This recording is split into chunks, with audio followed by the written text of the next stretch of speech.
dia, bem-vindos ao programa Débora Histórica de 31 de outubro de 2024. O motivo deste programa é resgatar e preservar nossas origens, que você vai ver hoje, o aniversário da Vila Sônia, né? Então são preservar as origens, as memórias e histórias que está dentro disso, as tradições de famílias, das nações, e também buscar novos conhecimentos através de pesquisas e entrevistas. Então, não só eu pesquisei e tinha mandado a matéria já há algum tempo, né, para a Gazeta de Pinheiros, como o Wilson Donini também completou essa matéria, que eu achei assim maravilhosa. Ainda falta muita coisa para falar sobre a Vila Sônia, muitas pessoas, muitas coisas antigas aqui, tá? Por isso que nós devemos preservar nossa história, gente. Não é só a história da Vila Sônia, é a história de muita gente, a história do mundo. Olha que legal.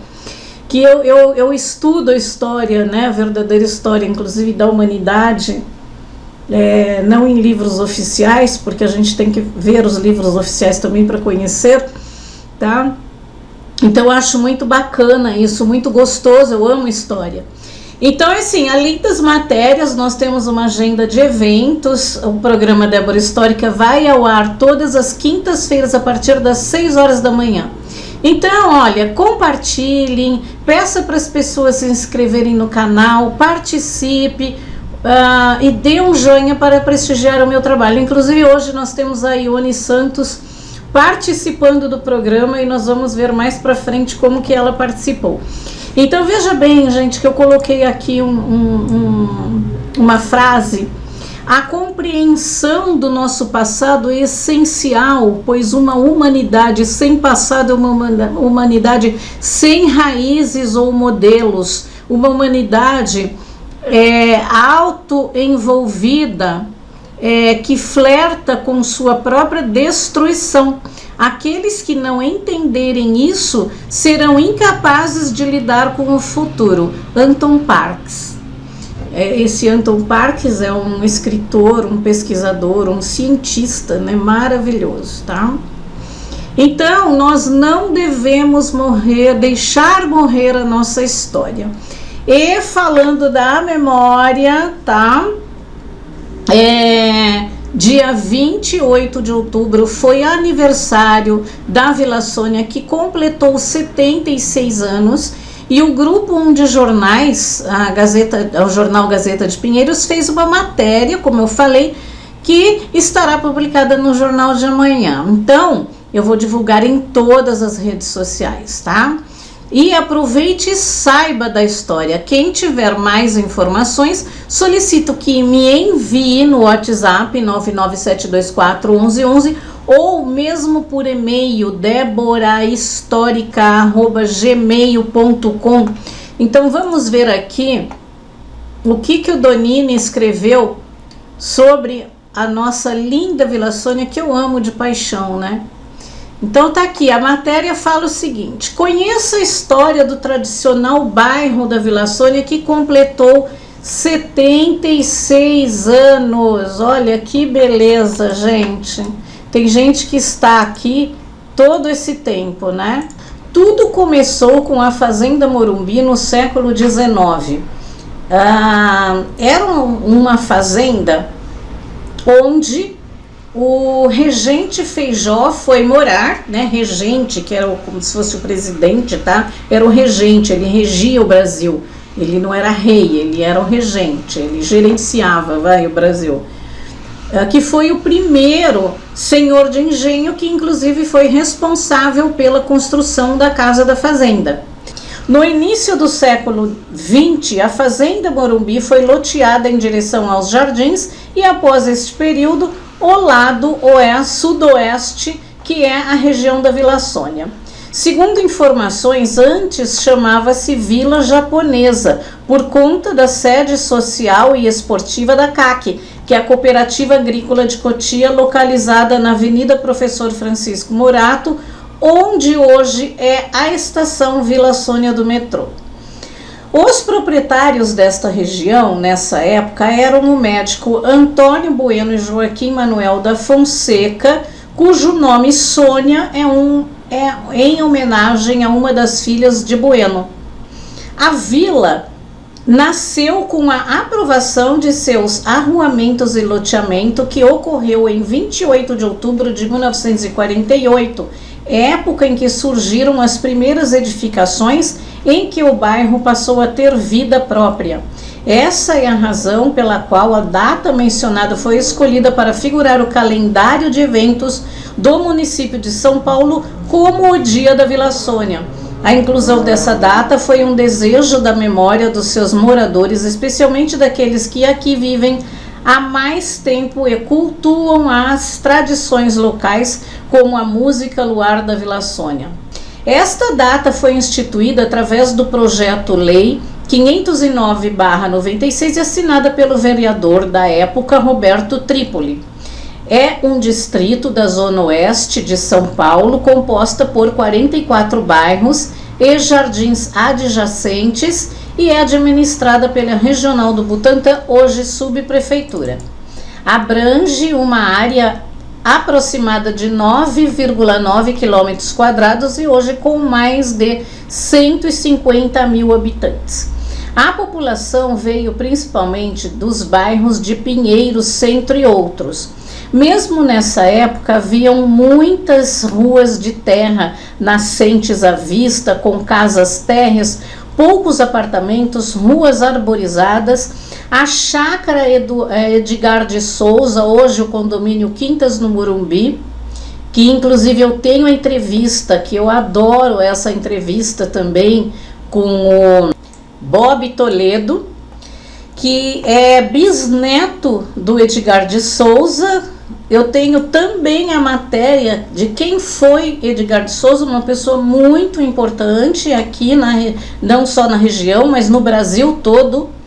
A Chácara do Jockey, que é um parque municipal hoje no bairro do Ferreira, que é onde ficava também o Pequeninos do Jockey, que também tem uma entrevista com o presidente do Pequeninos do Jockey. Todas essas entrevistas eu vou colocar novamente na descrição do programa, tá? Áreas verdes e muitas histórias para contar com os antigos moradores, os comerciantes, a Gazeta de Pinheiros, o Jornal do Butantã, o Instituto Ana Rosa, que também tem uma matéria no programa Débora Histórica, as escolas de datilografia Francisco Morado, do professor Odi Donini, e a escola de datilografia Paulo Heró, o supermercado Shinohara, famosíssimo, que não tem nada a ver com a escola de judô Shinohara, tá? São duas coisas diferentes, mas tem também, não foi colocado aqui, mas tem também, desde aquela época, já há muitos anos, a escola de judô, o judô Shinohara.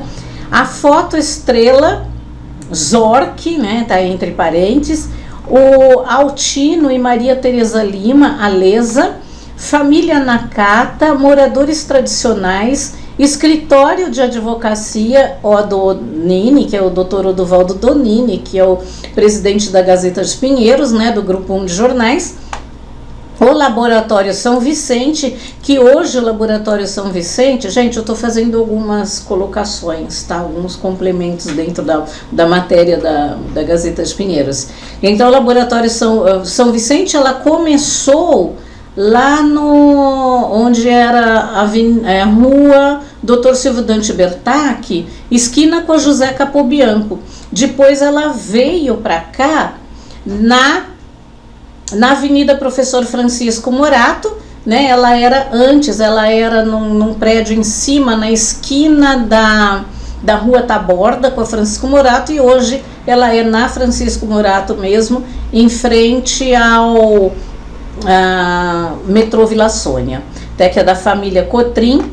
O cabeleireiro Mingo Caritá, que eu não conheço, o Cine Palladium, um cinema tão famoso, tão saudoso, né?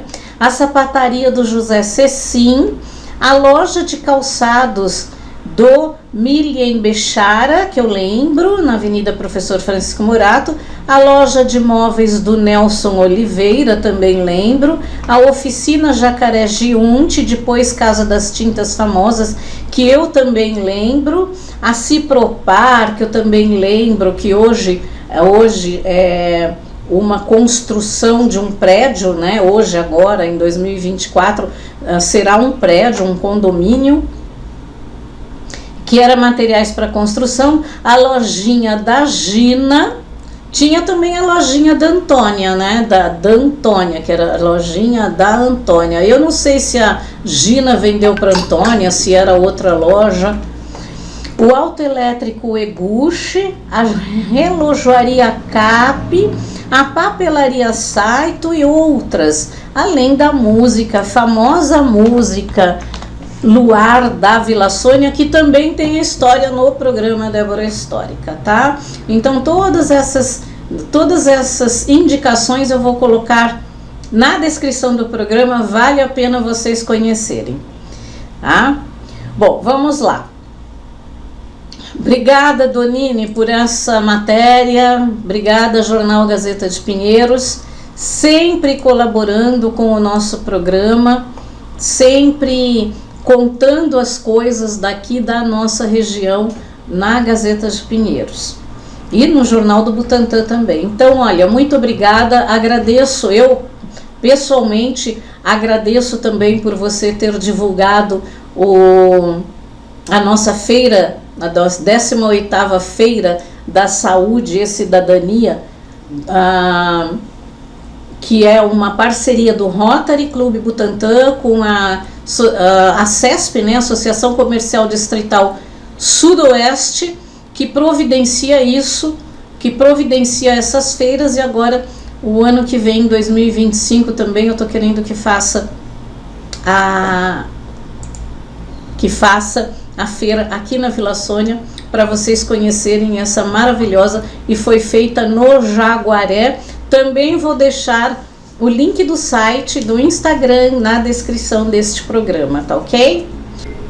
E mais o tema de hoje, nós vamos continuar com a história da região do Butantã, daremos sequência com mais uma parcela do livro Butantã e Suas Veredas, escrito por Maria José Querido em 1999, e já está acabando este livro, né? Então, a semana passada nós falamos sobre o livro do Cemitério da Paz, nós vamos falar sobre os cemitérios da região do Butantã, e no programa passado eu falei sobre o Cemitério da Paz, hoje nós vamos falar sobre o Cemitério Getsemane, mas antes uma amiga nossa, como eu falei, ela mandou uma mensagem aqui. Então a mensagem é de Ione Santos.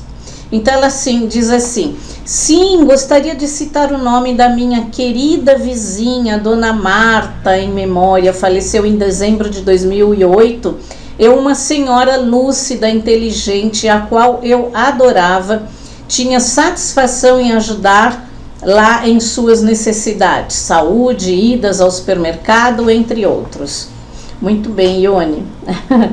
Me dava muito suporte após o falecimento do meu pai em 2006. Me recordo que, prestes à sua passagem, dizia estar vendo anjos ao seu redor. Realmente, ela, Dona Marta, era um anjo.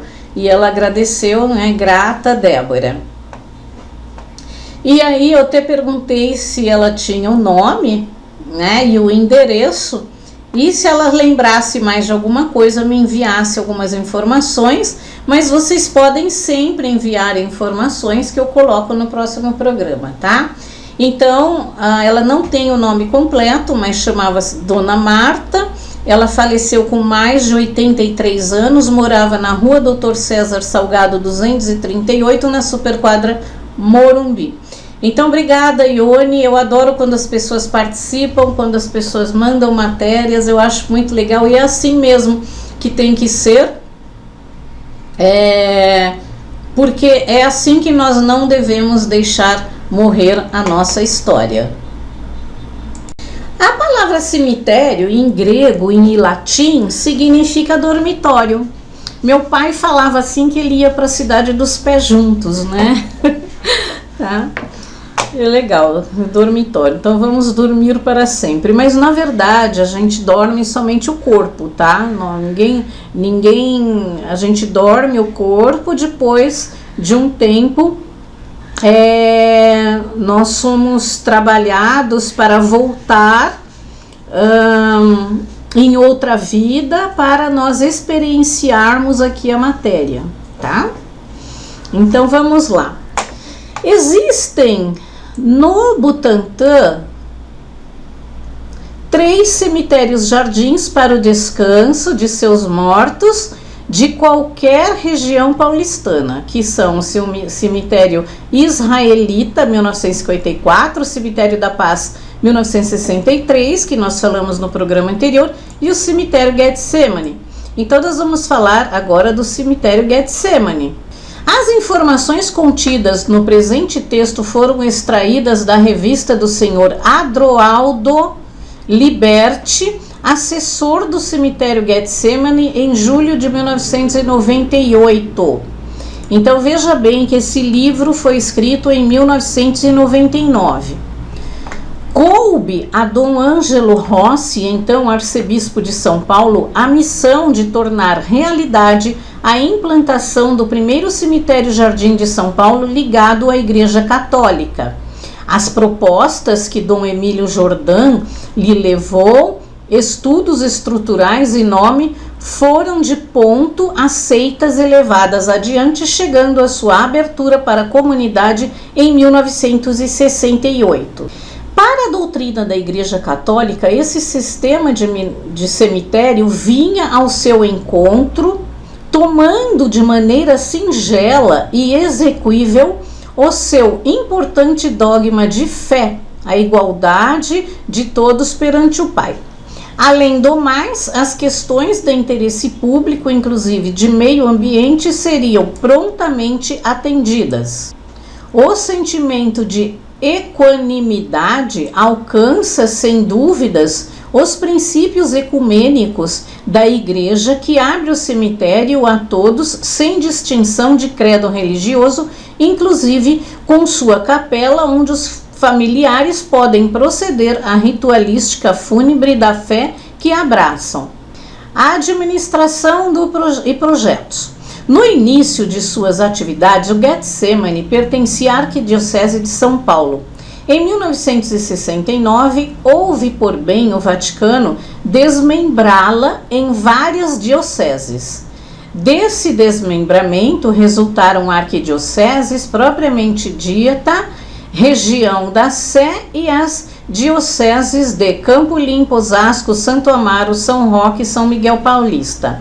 Nesse mesmo tempo, passou o cemitério a ser administrado, excetuando-se a de São Miguel Paulista, pelas outras 4 dioceses. Como empresa que é, o Getsemane possui seu quadro funcional e vários departamentos administrativos. Seus interesses estão sempre voltados a otimizar sua prestação de serviços junto à sua clientela, e lastreada está em pesquisar e análises de novas metodologias pertinentes ao ramo. A escassez de espaço cada vez mais prementes numa megalópolis como São Paulo e o barateamento de custos tão buscados pela sociedade levaram o Getsemane a realizar o primeiro cemitério vertical em seu próprio terreno, o Memorial Getsemane, atualmente no primeiro piso. Trazendo o princípio das catacumbas dos primeiros séculos do cristianismo, o memorial, ao seu término, será um edifício de 4 andares de galerias com amplos e arejados corredores, onde estão instalados gavetas individuais. Bastante novo em nosso meio, esse recurso vem obtendo boa aceitação por parte da comunidade no que se tange principalmente à facilidade de sua aquisição, que por compra ou aluguel. Sua bem cuidada e variegada área verde acolhe um sem número de aves e suas avenidas próprias ao tráfego de veículos. O nome Getsemane e os demais logradouros. Enquanto estava sendo preparado o esboço do cemitério Jardim, o arquiteto Flávio Severo Pereira de Magalhães sugeriu o nome Getsemane, que foi escolhido por Dom Ângelo Rossi por julgá-lo muito próximo ao simbolismo subjacente das necrópolis, a passagem dessa para outra vida, como aconteceu ao próprio Cristo. Foi no Getsemane, o Jardim das Oliveiras, que se deu a grande divisa de sua vida, ao desperdício em suor e sangue da vida, ingressou na Via Crucis que culminou com a sua morte glorificada na ressurreição. Eu falei aquela hora que, aquele momento que Cristo é uma condição, assim como Buda é uma condição. Cristo não é nome, né? Jesus Cristo não é nome, e Buda não é o nome dele. São as condições, tá? A condição crística e a condição búdica. Buscando ainda no Antigo e Novo Testamento, foram dados às praças e avenidas internas nomes sugestivos, lembrança dos seus ensinamentos de fé ou ligados a importantes passagens neles descritos. Assim como a praça fronteiriça recebeu o nome de Praça da Ressurreição, avenidas estradas de Damasco, caminho para Jericó, entre outros. Esse mesmo espírito de religiosidade norteia o recebimento dos que ali serão sepultados. São considerados os que adormecem em Cristo, pessoas a ele confiadas por suas famílias, ali moram sob sua grande guarda e zelo, na esperança da ressurreição. São muitas as personalidades que ali repousam. A administração se reserva o direito de não enunciá-las. Contudo, esclareceu estarem sepultados várias vítimas do acidente ocorrido com o avião Fokker 100 da empresa de transportes aéreos meridionais, que é a TAM, e do meio artístico, os cantores Agostinho dos Santos e Gessé, e o apresentador de televisão Ayrton Rodrigues. Tá? Então, o cemitério Getsemane fica na Praça da Ressurreição, número 1, no Jardim Colombo. E logo a seguir eu tinha feito já uma matéria pequena sobre o cemitério Getsemane, que está aí a seguir, e a gente volta depois dessa matéria com a agenda cultural. Um dos lugares mais importantes que nós temos no Jardim Colombo, e da região inteira, inclusive até do Morumbi, da Vila Sônia, é o cemitério Getsemane, que fica na Praça da Ressurreição, número 1. O cemitério Getsemane foi fundado em 1965 pela Arquidiocese de São Paulo, foi aberto ao público com seu primeiro sepultamento em 16 de março de 1971. Inclusive eu e a Rose, né, a Rosângela Bueno, que o apelido dela na época era Bolinha, nós passeávamos por lá. Vamos passear no cemitério? Vamos passear no cemitério. E era tão gostoso, né? Tinha uma propaganda, inclusive, de um cemitério, que os caras ficam assim de baixo para trás e conversando sobre alguma coisa, né? Então lá era uma paz, né? Não sei se a Rose também assiste esses programas, o meu programa, mas com certeza ela vai lembrar que nós passeávamos lá de vez em quando no cemitério Getsemane, que era uma delícia. Bom, o cemitério Getsemane tem mais de 135 mil metros quadrados de área, destacando-se pela beleza de sua paisagem, contendo mais de 2.700 árvores de variadas espécies, inclusive as frutíferas. distribuídas pelo terreno, atraindo assim uma grande quantidade de pássaros que harmonizam o jardim com o seu canto. Lá é muito lindo, muito lindo. Faz muito tempo que eu não vou para lá, mas é muito lindo mesmo, muito gostoso. O cemitério Getsemane mantém uma estrutura diferenciada para a realização de velórios, contendo 10 salas, além de uma sala de estar para acomodar as famílias e amigos que vêm prestar a última homenagem. Eu acredito que não aos mortos, mas à família, né? Ok? E na nossa agenda cultural de hoje, nós temos sempre a Cidade das Abelhas, que é um parque em Embu das Artes, na Grande São Paulo. Não é só diversão, é muito mel, própolis, pólen, favos e todos os produtos das abelhas que você pode adquirir pelo site cidadedasabelhas.com.br/produtos. O link está na descrição deste programa ou pelos telefones 4614-0609, o WhatsApp 943026580, e vocês podem também adquirir aqui na nossa região pelo meu telefone 997241111, aqui você não paga frete se vier buscar, tá? E também um local para você na Cidade das Abelhas adquirirá muita cultura, sendo uma ótima opção para passear com a sua família, amigos e escolas e aprender mais sobre a importância da importante abelha. Vá conhecer todas as atrações, o serviço é de terças aos domingos, das 10 às 16 horas. O estacionamento é gratuito na Cidade das Abelhas. E nós temos a mostra de cinema italiano no dia 4 de novembro, né? Esse filme é de 1976 e chama-se Allegro non troppo, de Bruno Bozzetto. O Cine Teatro Denói de Oliveira fica localizado na Rua Rui Barbosa, número 323, na Bela Vista, próximo à estação Joaquim do Metrô. E na próxima semana nós vamos falar do próximo cemitério, ok? Então, que todos vocês tenham um final de semana iluminado. Beijo para todos.